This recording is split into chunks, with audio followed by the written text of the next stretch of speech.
વલસાડમાં સતત બીજા દિવસે ડૂબેલા દ્રશ્યો જોવા મળ્યા. અનેક ઘરોમાં 48 કલાકથી પાણી ભરાયેલા. દક્ષિણ ગુજરાતની સતત બીજા દિવસે દશા બેઠી છે. વલસાડ, સુરત, તાપી સતત બીજા દિવસે ડૂબ્યું. સુરતમાં તાપી નદી તોફાની બની. ઉકાઈ ડેમમાંથી પાણી છોડાતા તાપી નદીના કાંઠા વિસ્તારના મંદિરો અને ઝૂંપડાઓ પાણીમાં ગરકાવ થયા. નદીમાં સતત પાણી છોડાતા તંત્રએ કાંઠા વિસ્તારને એલર્ટ કર્યા. ઝૂંપડાઓ ગરકાવ થતા ગરીબ વર્ગના લોકોને હાલાકી થઈ. આ બાજુ વલસાડમાં ઔરંગા નદીએ ભયજનક સપાટી વટાવતા ફરી પૂરનો ખતરો ઊભો થયો. તરિયાવાડ અને પિચિંગ વિસ્તારમાં ભરાયા પાણી. નદી કિનારા વિસ્તારમાં છેલ્લા 3 દિવસથી વરસાદી પાણી ભરાતા હાલાકી. તરિયાવાડમાં હજી પણ 50થી વધુ ઘરોમાં ઘૂંટણસમાં પાણી ભરાયેલા છે. અનાજ સહિતની ઘરવખરી પાણીમાં તણાઈ ગઈ છે. તો વલસાડમાં નદી કિનારાના અનેક વિસ્તારમાં ભરાયા પાણી. ચીપવાડા દાણા બજારમાં ભરાયું પાણી. જિલ્લાનું સૌથી મોટું અનાજ કરિયાણા બજાર પાણીમાં ડૂબી જતા વેપારીઓને ભારે નુકસાન થયું.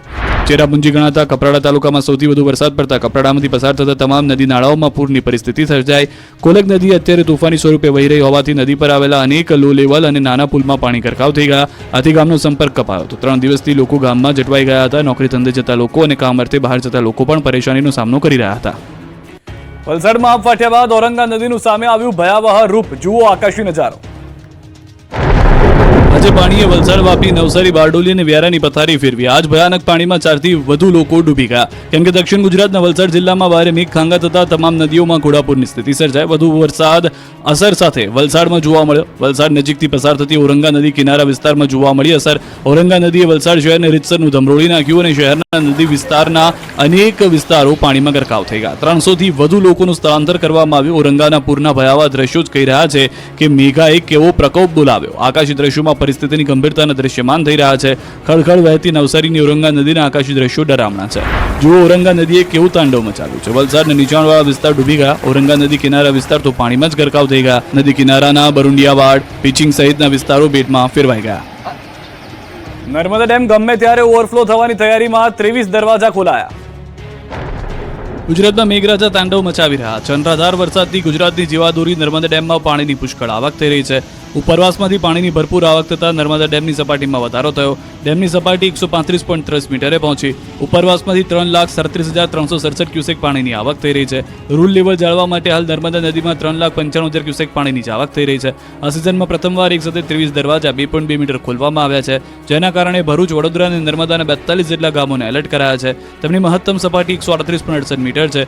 રિવરબેડ પાવર હાઉસમાંથી 45,137 ક્યુસેક પાણી નદીમાં છોડાઈ રહ્યું છે. કેનાડેર પાવર હાઉસમાં 23,120 ક્યુસેક પાણી છોડાઈ રહ્યું છે. ડાંગના ગિરાધોધે કુદરતના સૌંદર્યની પરાકાષ્ઠા વટાવી. સોળેકળાએ ખીલ્યો ગિરાધોધ. દક્ષિણ ગુજરાત અને ઉપરવાસમાં સતત વરસી રહેલા વરસાદને કારણે ડાંગ જિલ્લામાં આવેલા ગિરાધોધે જમાવટ કરી છે. ગિરાધોધ સોળેકળાએ ખીલેલો જોવા મળી રહ્યો છે. ડાંગ જિલ્લાના સૌથી ઊંચો ગણાતો ગિરાધોધ, જેને ગિરમાળ ધોધ પણ કહેવામાં આવે છે, તેનું રૌદ્ર સ્વરૂપ ફરી એકવાર જોવા મળ્યું. ઉપરવાસમાં પડી રહેલા ભારે વરસાદને કારણે પર્વતોની વચ્ચે જંગલમાં આવેલા ગિરાધોધ સક્રિય થયો. ગિરાધોધે કુદરતના સૌંદર્યની પરાકાષ્ઠા વટાવી. ગિરાધોધનો અદ્ભુત નજારો જોવા મળ્યો. ગિરાધોધ જીવન થતા લોકો મોટી સંખ્યામાં જોવા માટે પહોંચ્યા. જન્માષ્ટમીના વેકેશનને લઈને પ્રકૃતિને ખોળે લોકોનું ઘોડાપૂર જોવા મળ્યું. લોકો ધોધને જોવા અને કુદરતી સૌંદર્યને માણવા પહોંચી રહ્યા છે, જેને લઈને તંત્ર દ્વારા પણ યોગ્ય સુરક્ષા ઉપલબ્ધ કરાઈ છે. ગિરાધોધ જોવા આવેલા પ્રવાસીઓ ધોધનો આ નજારો નિહાળી ખુશખુશાલ જોવા મળ્યા. ગિરાધોધ સોળેકળાએ ખીલી ઉઠતા નયનરમ્ય દ્રશ્યો કેમેરામાં કેદ થયા. આ બાજુ દાહોદ જિલ્લામાં ધોધમાર વરસાદને પગલે ભેસાસિંગ ધોધ વહેતો થયો. પિકનિક પોઈન્ટ ગણાતો ભેસાસિંગ ધોધનું રૌદ્ર સ્વરૂપ જોવા મળ્યું. ધોધના ખૂંખાર દ્રશ્યો જોવા મળ્યા. ધોધ શરૂ થતા લોકોમાં ખુશીનો માહોલ છવાયો. કચ્છ ઉપરવાસમાં ભારે વરસાદના પગલે ધોધ જીવંત થયો. ભુજ નખત્રાણા રાજ્ય ધોરીમાર્ગ પર આવેલા પાલુર ધોધના ધોધ જે છે તે સોળેકળાએ જોવા મળી રહ્યો છે. પાલુર ધોધના ધોધ સોળેકળાએ ખીલી ઉઠ્યો છે. આહલાદક દ્રશ્યો જોવા મળી રહ્યા છે. ધોધ જોવા લોકો પણ ઉમટી પડ્યા. અદ્ભુત ધોધના દ્રશ્યો નજરે પડ્યા. આ તરફ દાહોદ દૂધમતી નદી 2 કાંઠે વહેતી થઈ છે. દાહોદ શહેર સ્થિત સ્મશાન ગૃહમાં ડૂબ્યું છે. દ્રશ્યો જોઈ રહ્યા છો આપ. અવિરત વરસાદને કારણે દાહોદ શહેરની દૂધમતી નદી 2 કાંઠે વહેતી થઈ. પાણી ના ઉતરે તો સ્મશાન ગૃહમાં અંતિમ ક્રિયા માટે આવતા લોકોને હાલાકી વેઠવાનો વારો આવશે.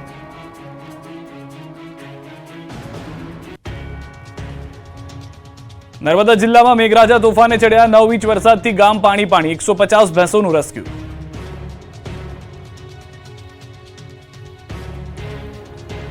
સાગબારા અને રેડિયાપાડા તાલુકામાં 9 ઇંચથી વધુ વરસાદ નોંધાતા નદીઓ ગાંડીતુર બની ગઈ છે. અંતરિયાળ ગામોમાં નાળા પરથી પાણી વહેતા થતા અનેક ગામના સંપર્ક તૂટ્યા છે. રેડિયાપાડા તાલુકાના વાઘુમર, પાનખલા, ઉપલી, માથાસરને જોડતા મુખ્ય નાળાનું ધોવાણ થયું છે. નદી નાળા પરથી નદીની જેમ પાણી વહેતું થતા ગ્રામજનો મુશ્કેલીમાં મુકાયા છે. ગામમાં એક વ્યક્તિનું મૃત્યુ થતાં મૃતદેહને લઈ જવા માટે મુશ્કેલી. ગ્રામજનોને પડતાઈ જોવા મળી રહી છે. જીવના જોખમે ધસમસતા પાણીના પ્રવાહમાંથી પસાર થઈને મૃતદેહને સ્મશાન લઈ જતા ગ્રામજનો જોવા મળ્યા. આ બાજુ નર્મદા જિલ્લામાં છેલ્લા 3 દિવસથી ધોધમાર વરસાદથી જનજીવન પર ભારે અસર થઈ છે. ડેડિયાપાડા વિસ્તારમાં ભારે વરસાદને પગલે કરજણ ડેમના 5 ગેટ ખુલી 80,000 ક્યુસેક પાણી છોડાયું. કરજણ નદીમાં પાણી છોડવાને કારણે કાંઠાના વિસ્તાર પ્રભાવિત થયા. રાજપીપળા નજીક કરજણ નદી કિનારે આવેલ 3 તબેલામાં પાણી ઘૂસ્યા છે. તબેલામાં પાણી ભરાતા જોઈ 150 જેટલી ભેંસોનું રેસ્ક્યુ કરી બહાર કાઢવામાં આવી. હાલ ભેંસોને જાહેર રોડ પર રાખવામાં આવી. તબેલો આખો પાણીમાં ગરકાવ થયો. આ બાજુ નર્મદાના કરજણ ડેમમાં ડેડિયાપાડા અને સાગબારા વિસ્તારમાં વધુ વરસાદ પડવાને કારણે પાણીની સતત આવક વધી. 1 લાખ ક્યુસેક પાણીની આવક વધતા કરજણ ડેમના 5 દરવાજા ખોલી 84,406 ક્યુસેક પાણી નર્મદામાં છોડવામાં આવી રહ્યું છે. કરજણ ડેમમાંથી પાણી છોડાતા નદી કાંઠા વિસ્તારના ગામોને એલર્ટ કરાયા. નદી બે કાંઠે થતા નદી કાંઠાના ખેતરોમાં પાણી ભરાયા. કરજણ નદીએ જાણે રૌદ્ર સ્વરૂપ ધારણ કર્યું હોય. રાજપીપળા ખાતે આવેલા કરજણ ઘાટ ખાતે ગ્રામજનો પાણી જોવા માટે ઉમટ્યા. તો 1 મહિના પહેલા જ બનેલો નર્મદા ડેડિયાપાડા અને મોવીને જોડતો પુલ ધોવાયો હતો. તૂટેલા પુલની લગોલગ પાણી જઈ રહ્યું છે. પુલ તૂટ્યા બાદ કામચલાઉ ડાયવર્ઝન પણ આપવામાં આવ્યું હતું. મધ્ય ગુજરાતમાં જળબંબાકાર બાદ ડેમ ઓવરફ્લો, ખેડૂતો ખુશખુશાલ. મધ્ય ગુજરાતમાં ભારે વરસાદથી ડેમો ઓવરફ્લો થયા છે. દાહોદના ધાનપુરમાં આવેલા અદલવાડા ડેમ ઓવરફ્લો થયો. દાહોદના 7 પૈકી 5 ડેમ ઓવરફ્લો. જાલુદ તાલુકાના માછન ડેમ, કાળી 2 ડેમ તેમજ સિંગવડનો Kabutari dam, લીમખેડાનો Umaria, ધાનપુરનો Adalwada dam overflow થયો. માછન ડેમમાં 118.44%, કબૂતરી ડેમમાં 108.56%, ઉમરિયા ડેમમાં 110.56%, અદલવાડા ડેમમાં 100%, કાળી 2 ડેમમાં 117.08% પાણીની આવક થઈ. જ્યારે પાટાડુંગરી ડેમ 71.43%, વાલકેશ્વર ડેમ 77.22% પાણીની આવક થઈ. તમામ ડેમના નીચાણવાળા વિસ્તારોમાં હાઈ એલર્ટ જાહેર કરી દેવાયું. તો બીજી તરફ મેઘરાજા મહેરબાન થતા 5 ડેમ ભરાયા, જેથી ખેડૂતોમાં ખુશી જોવા મળી. આ બાજુ દાહોદના સંજેલી પુષ્પસાગર તળાવ ઓવરફ્લો થતા કૃષ્ણકુંજ સોસાયટીમાં ભરાયા પાણી. તો સંજેલી તાલુકાની પ્રતાપપુરા નદી બે કાંઠે વહેતી થઈ, જ્યારે ભારે વરસાદના કારણે રસ્તાઓ બંધ થયા. ગુજરાતમાં 3જા નંબરનું સ્થાન ધરાવતા કડાણા ડેમમાં પાણીની પુષ્કળ આવક થઈ. કડાણા ડેમમાં 2.16 લાખ ક્યુસેક પાણીની આવક થઈ. ભારે વરસાદને કારણે કડાણા ડેમ 10 ફૂટ પાણીની સપાટીમાં વધારો નોંધાયો. કડાણા ડેમની સપાટી 403 ફૂટે, જ્યારે 10 જિલ્લાઓ માટે આશીર્વાદ સમાન કડાણા ડેમની પાણીની આવક થતા ખેડૂતો પણ ખુશખુશાલ જોવા મળી રહ્યા છે.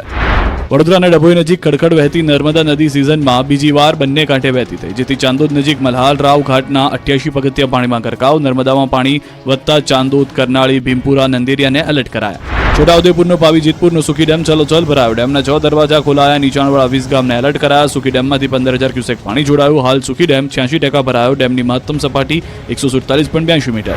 આ બાજુ છોટાઉદેપુરમાં પણ મેઘો મહેરબાન થતા પાવી જીતપુરના સેલવાથી મોટી ખાડી કોતર પાણીમાં ગરકાવ થઈ ગઈ. મોટી ખાંડીથી સેલવા જવા માટે લોકોને લાંબો ફેરો મારવાનો વારો આવ્યો.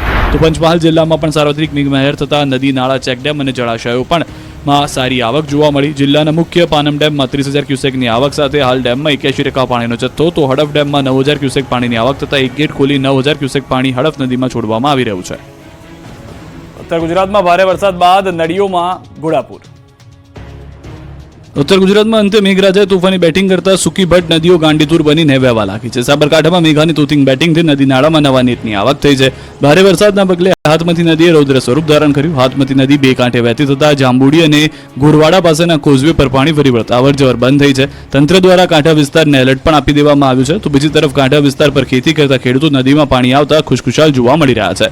હાથમતી વેસ્ટ વીઆર પણથી પણ પાણી ઓવરફ્લો થઈ રહ્યું છે. તો કેનાલમાં પણ પાણી છોડાઈ રહ્યું છે. આ બાજુ સાબરકાંઠા જિલ્લામાં સાર્વત્રિક વરસાદથી ખેડબ્રહ્માની હરણાવ નદી થઈ ગઈ છે બે કાંઠે. ઉપરવાસમાં સારો વરસાદ વરસતા નદીમાં નવા નીર આવી ગયા. નદી કાંઠા વિસ્તારના ખેડૂતોમાં ખુશીનો માહોલ જોવા મળી રહ્યો છે. અરવલ્લીના બાયડ પંથકમાં વરસાદે બગડાટી બોલાવી. બાયડના ગ્રામ્ય વિસ્તારમાં ધોધમાર વરસાદથી રમાસ, અલાના કોઝવે પર પાણી ફરી વળ્યા. કોઝવે પર પાણી ફરી વળતા વાહન વ્યવહાર ખોરવાયો. ભારે વરસાદથી રાજકોટના ડેમો પણ ઓવરફ્લો, ખેડૂતો ખુશખુશાલ. આ દ્રશ્યો છે રાજકોટના ઉપલેટાના. અહીં ભારે વરસાદના પગલે નદીઓ ગાંડીતુર બની ગઈ છે. ત્યારે ઉપલેટાના મુજીરા પાસે આવેલો મોજ ડેમ ફરી ઓવરફ્લો થયો. મોજ ડેમનો એક દરવાજો 3 મીટર ખોલાયો, જેથી મોજ ડેમ ઓવરફ્લો થતા ગઢાળા પાસેનો કોઝવે પાણીમાં ગરકાવ થયો, જે કારણે લોકો જીવના જોખમે કોઝવે પરથી પસાર થવા મજબૂર બન્યા. જન્માષ્ટમીના તહેવાર હોવાથી ગ્રામજનો મુશ્કેલીમાં મુકાયા. કોઝવેને ઊંચો બનાવવા ગ્રામજનોએ માંગ કરી. સાથી જ વરસાદથી રાજકોટના લાલપરી ડેમમાં પણ નવા નીરની આવક થઈ. લાલપરી ડેમમાં પુષ્કળ પાણીની આવક થતા ખળખળ વહેતી જોવા મળી. ભારે વરસાદ હજુ ચાલુ છે, જેથી લાલપરી ડેમ ગમે ત્યારે ઓવરફ્લો થાય તેવી શક્યતા છે. ઉપરવાસમાં વરસાદ પડતા લાલપરી નદીમાં મોટા પ્રમાણમાં નવા નીરની આવક થઈ રહી છે. વરસાદ ખાબકવાની હવામાન વિભાગની આગાહી. ગુજરાતમાં મેઘરાજા 2 દિવસથી તોફાની બન્યા છે. આ સિઝનમાં સૌથી તોફાની સ્વરૂપ બતાવતા મોટાભાગના વિસ્તારના હાલ બેહાલ થઈ ગયા. ઓગસ્ટમાં આકાશી આક્રમણથી તબાહી મચી ગઈ. આકાશી મહેર કહેર બનીને ત્રાટકતા હાહાકાર મચી ગયો. ત્યારે આગામી 48 કલાક સુધી તોફાની વરસાદથી છુટકારો નહીં મળે, કેમ કે શક્તિશાળી સિસ્ટમના કેન્દ્રની ગુજરાતમાં એન્ટ્રી થઈ ગઈ. ડીપ ડિપ્રેશન ઉત્તર ગુજરાત સુધી પહોંચી ગયું. અમદાવાદથી ઉત્તર પૂર્વમાં 130 કિલોમીટર દૂર ડીપ ડિપ્રેશન છે. દર કલાકે 12 કિલોમીટરની ઝડપથી આગળ વધતી સિસ્ટમ ગુજરાતમાં તાંડવ મચાવશે. 3 દિવસ આખા ગુજરાતને દમરોળવાનું શરૂ રાખશે સિસ્ટમ. હવામાન વિભાગે આગાહી કરી છે કે સૌરાષ્ટ્ર અને કચ્છમાં તમામ જિલ્લાઓમાં ભારે વરસાદ પડશે. આવતીકાલે નવસારી, દમણ, દાહોદ અને પંચમહાલમાં ભારે વરસાદ પડશે. સૌરાષ્ટ્રના કચ્છ, જૂનાગઢ, રાજકોટ, જામનગરમાં ભારે વરસાદ પડશે. 28 ઓગસ્ટ સુધી તોડી નાખે તેવો વરસાદ પડશે. રાજ્યમાં અત્યાર સુધી 89%